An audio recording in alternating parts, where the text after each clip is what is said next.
Nah, saudara-saudara, saudara kita yang berada di Cianjur, yang dimana mereka sedang ditimpa bencana, sedang ditimpa musibah, yaitu gempa bumi, maka penderitaan yang mereka rasakan itu pun adalah penderitaan kita, saudara-saudara. Air mata mereka yang tumpah, yang jatuh, itu pun air mata kita. Darah mereka itu pun darah kita. Penderitaan mereka, penderitaan kita. Rasa sakit mereka, rasa sakit mereka, rasa sakit kita.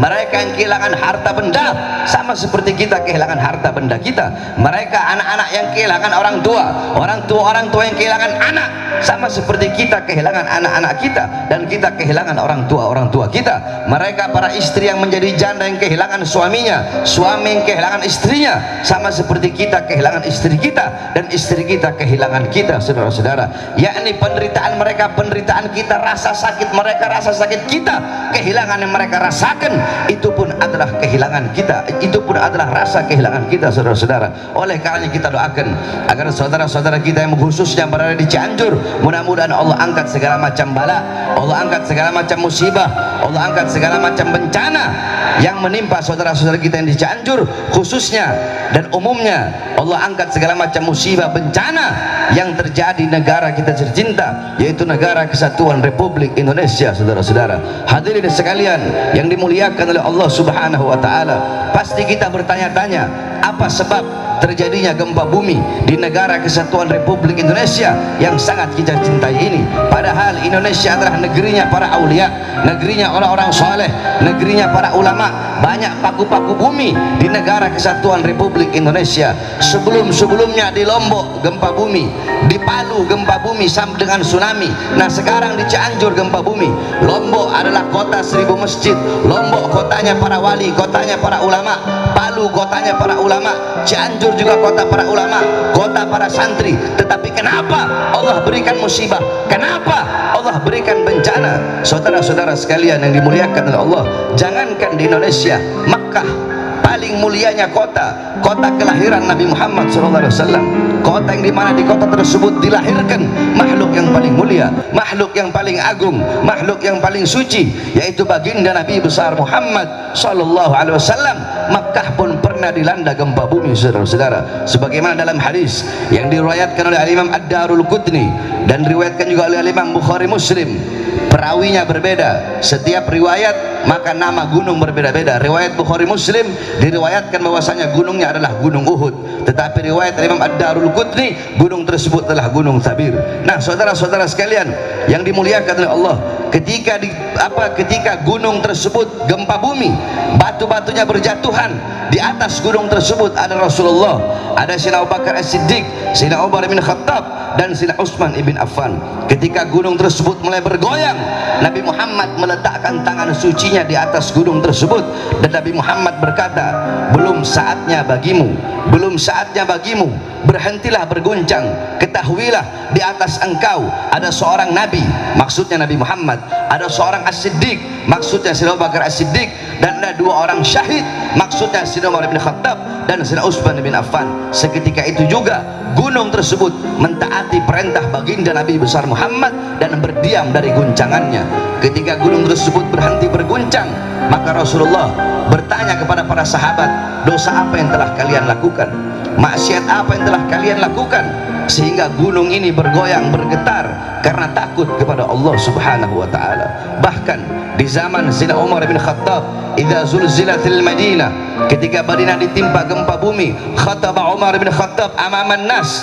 Sayyidina Umar bin Khattab beliau berkhutbah di hadapan manusia.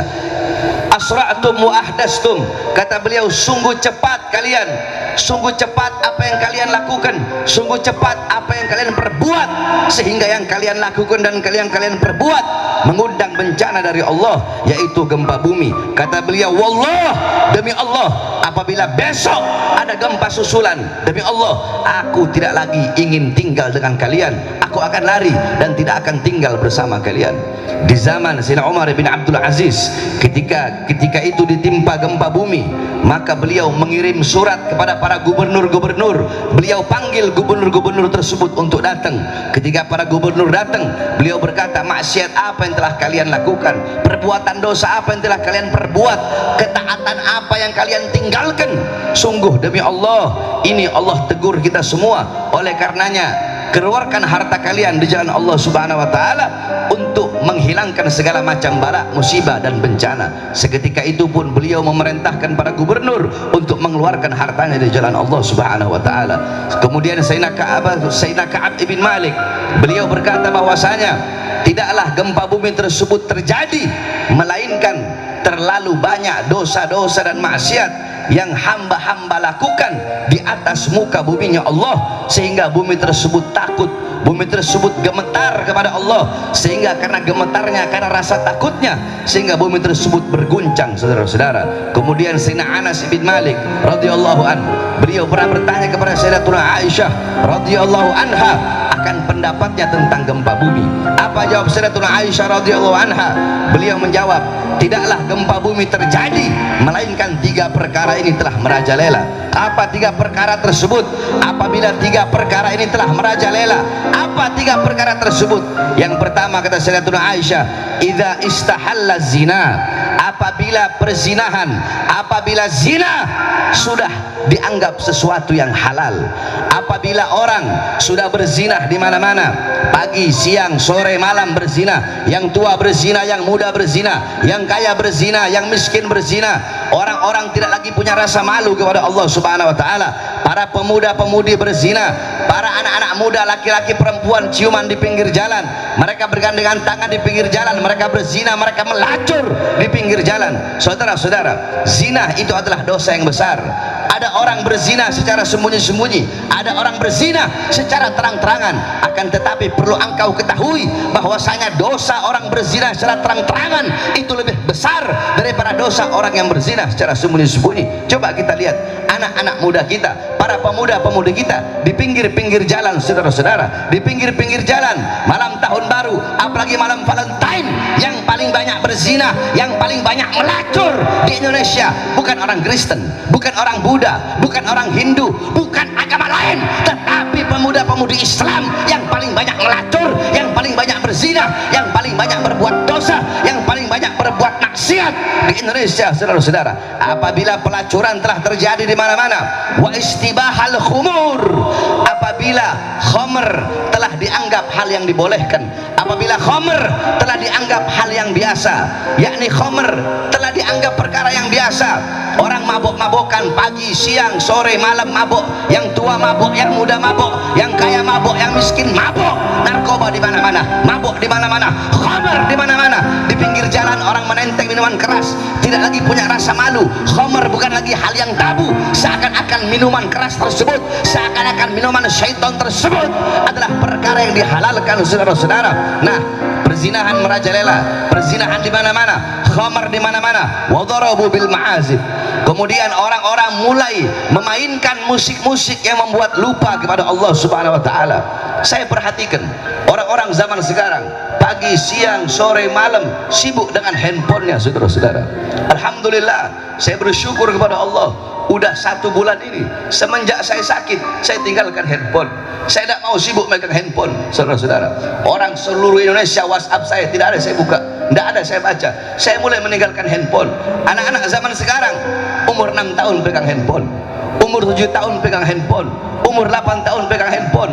Yang tua, yang anak kecil, yang muda, yang tua, semua sibuk dengan handphone, saudara-saudara. Pagi, siang, sore, malam waktumu diambil oleh handphone. Handphone menjadikan engkau jauh dari Allah, handphone menjadikan engkau jauh dari Rasulullah. Memang betul handphone sesuatu yang bagus, handphone membawa manfaat, tetapi saya perhatikan banyak orang-orang sekarang handphone lebih banyak membawa mudarat. TikTok dan YouTube segala macam, orang-orang mulai lupa kepada Allah, mulai lupa kepada Rasulullah. Ulamanya, ustadz, kiai, habibnya sibuk main TikTok, saudara-saudara. Orang-orang lupa kepada Allah.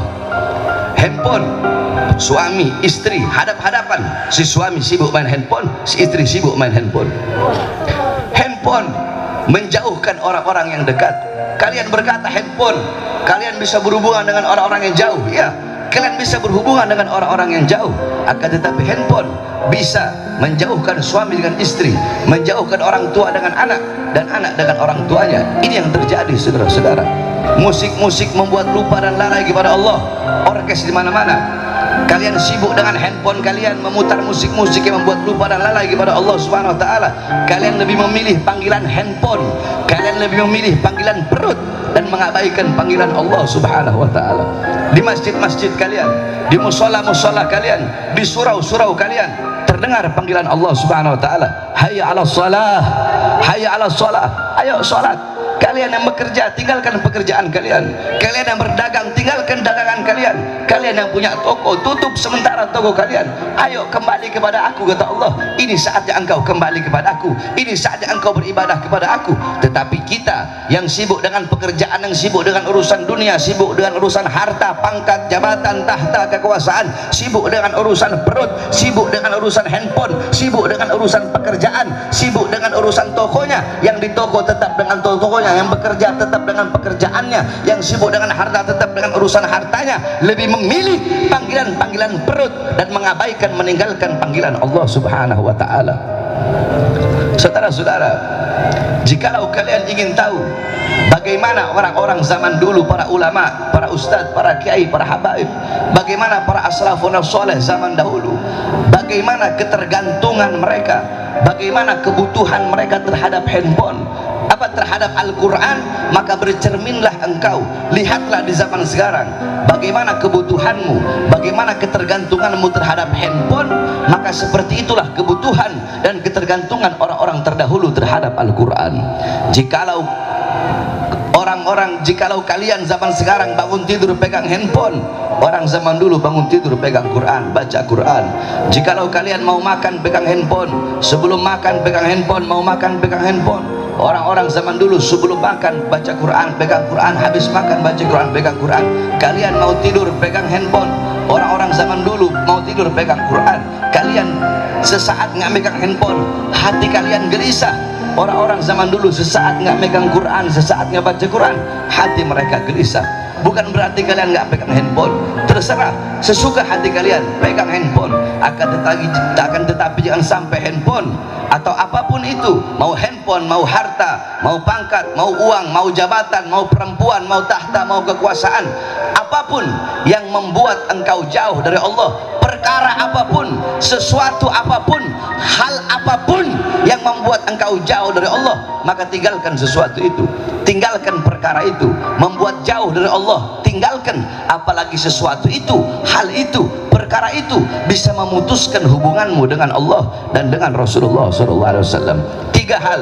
Yang pertama, perzinahan di mana-mana, pelacuran di mana-mana, khamr di mana-mana, narkoba di mana-mana, musik-musik yang membuat lupa dan lalai kepada Allah di mana-mana. Apabila 3 perkara ini, 3 hal ini telah merajalela, maka apa kata Allah kepada bumi? Wahai bumi, guncanglah mereka. Wahai bumi, guncanglah mereka. Wahai bumi, berguncanglah engkau, bergoyanglah engkau. Apabila mereka bertobat setelah engkau berguncang, yakni maksudnya setelah adanya gempa bumi, orang-orang bertobat kepada Allah, berhentilah kata Allah. Wahai bumi, berhentilah berguncang kalau mereka bertobat. Kalau mereka kembali kepada aku, berhentilah berguncang. Akan tetapi setelah engkau berguncang, mereka tetap dengan perbuatan dosa mereka, mereka tetap dengan perbuatan maksiat mereka. Setelah diberi peringatan, mereka masih tetap meninggalkan kewajiban, meninggalkan rasa taat dan melakukan maksiat, maka guncanglah mereka, goyanglah mereka, hancur leburkan mereka sampai mereka binasa. Wahai bumi, oleh karenanya saudara-saudara, apabila ada gempa bumi di mana-mana, ada tanah longsor, ada tsunami, ada bala, ada musibah, ada bencana, kebakaran, tsunami, tanah longsor, gempa bumi, jangan engkau bertanya kepada Allah Subhanahu wa taala, ya Allah, kenapa engkau berikan bala? Ya Allah, kenapa engkau berikan musibah? Kenapa engkau berikan bencana? Jangan engkau bertanya kepada Allah.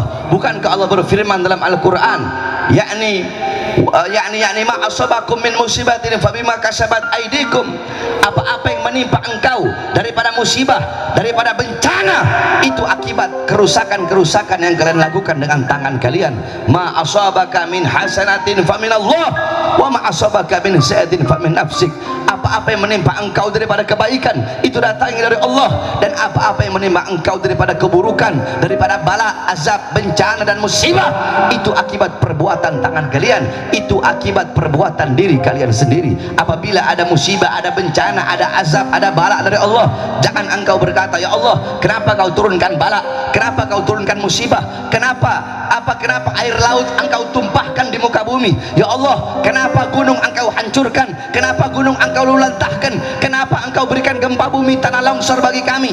Jangan engkau sekali-kali bertanya kepada Allah, tapi tanyakan kepada diri kalian, tanyakan kepada engkau punya diri, tanyakan kepada diri kita, tanyakan kepada pemuda-pemudi kita, tanyakan kepada orang tua kita, tanyakan kepada para ulama, tanyakan kepada para ustadz, tanyakan kepada para kiai, tanyakan kepada para habaib, tanyakan kepada para penceramah, tanyakan kepada para pengkhutbah, tanyakan kepada ketua-ketua masjid, tanyakan kepada para pimpinan-pimpinan pondok pesantren, tanyakan kepada para pemuka-pemuka agama, tanyakan kepada para pejabat, tanyakan kepada para RT, para RW, para lurah, tanyakan kepada para camat, tanyakan kepada para bupati, tanyakan kepada wali kota, tanyakan kepada para menteri, tanyakan kepada para polisi, tanyakan kepada presiden, tanyakan kepada aparat, tanyakan kepada para pejabat, maksiat apa yang telah kita lakukan,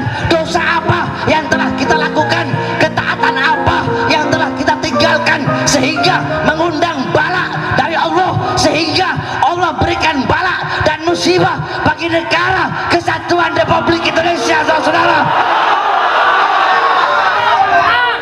jangan engkau bertanya kepada Allah, tapi tanyakan kepada diri kita, tanyakan kepada para ulama kita, tanyakan kepada para pemerintah kita, perbuatan dosa dan maksiat apa yang telah pemerintah kita, yang telah ulama-ulama kita lakukan. Saudara-saudara, para ulama, para ustadz, para kiai, banyak para ustadz, para ulama, para kiai, para habaib, bukan sedikit, saya nggak mau bilang sedikit atau diantara, enggak, ini kenyataan, banyak ulamanya, ustadznya, kiainya, habibnya jadi ulama-ulama kontrak. Saudara-saudara, jadi ulama-ulama amplop, jadi kera-kera bersorban,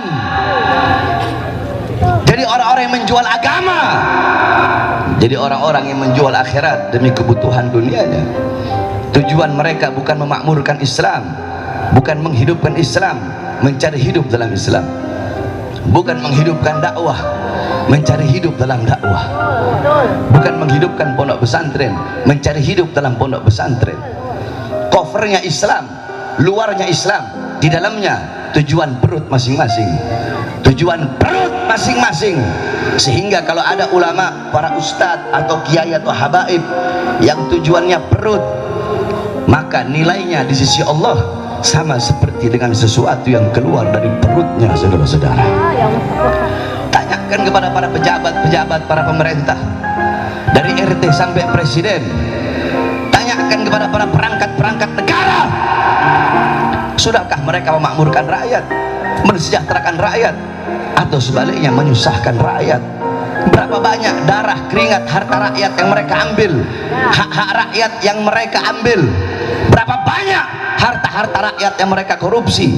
Tanya kepada mereka, kepada para ulama dan para pejabat. Saudara-saudara, sehingga karena perbuatan-perbuatan dosa kita lah, bisa jadi bukan karena perbuatan dosa yang dilakukan oleh mereka yang ada di Cianjur, tapi gempa yang Allah berikan, musibah yang Allah berikan kepada saudara-saudara kita yang ada di Cianjur, bisa jadi itu akibat terlalu banyaknya perbuatan dosa dan maksiat yang saya, engkau, yang kita lakukan. Bisa jadi karena perbuatan dosa kita, saudara-saudara kita di Cianjur terkena atas dampak musibah, atas dampak daripada perbuatan-perbuatan dosa yang kita lakukan. Oleh karenanya, saudara-saudaraku sekalian yang dimuliakan oleh Allah, kembalilah kepada Allah Subhanahu wa ta'ala. Bertobatlah saya, bertobatlah kita semua kepada Allah, kembalilah kepada Allah Subhanahu wa ta'ala. Jadilah kita hamba-hamba yang taat, yang patuh, yang tunduk kepada Allah. Bersihkan hati kita dari kecintaan kepada duniawiyah, kepada harta, pangkat, jabatan, pujian orang, kepada kemasyhuran, kepada kejayaan dunia, dan kepada kemakmuran dunia. Kembalilah kepada Allah, takutlah kepada Allah. Jangan pernah engkau merasa aman dari azab dan siksa Allah Subhanahu wa ta'ala.